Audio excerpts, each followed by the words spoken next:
A 6-year-old boy has miraculously survived being bitten by one of the world's most venomous snakes twice in just over a week. Joel Canning was playing outside his family home in Wongan Hills, 180 kilometers north of Perth, 7 months ago when he was bitten by a deadly western brown snake. He survived after being flown to the state capital for treatment, but 8 days later he was bitten again by the same species of snake on the same street. Scroll down for video. Joel's mother Pippa said her son came calmly inside after being bitten the first time and told her he had a question, 7 News reported. "If you get bitten by a venomous snake in Australia, do you go to heaven?" Joel asked.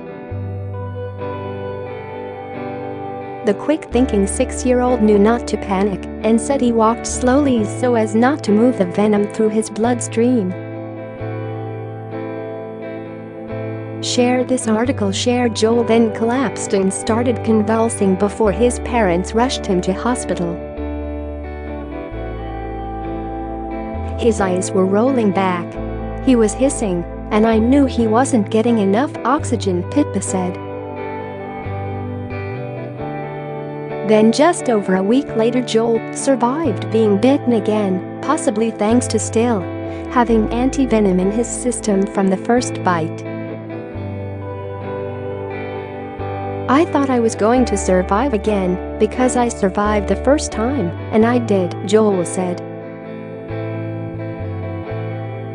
Joel was also lucky that the local hospital is located at the end of his street just minutes away and stocks anti-venom for the western brown. Months later Joel still suffers anxiety due to fears he may be bitten again, and his family is calling for others to learn first aid. The ground-dwelling western brown snake is native to Australia and grows up to 1.8 meters long. Extremely aggressive, especially when cornered, the western brown can deliver a deadly bite, but is less venomous than its relative, the eastern brown.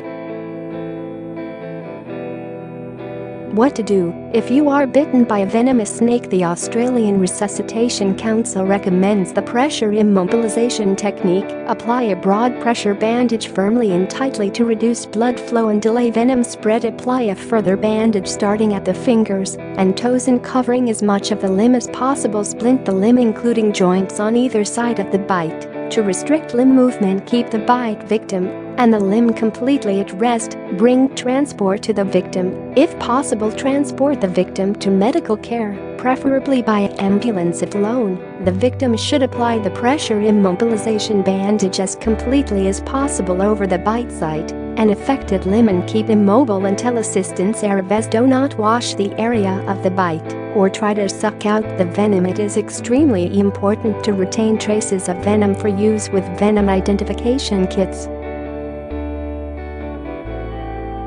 Do not incise or cut the bite or apply a high tourniquet. Cutting or incising the bite won't help. High tourniquets are ineffective and can be fatal if released. Source: the Australian Resuscitation Council.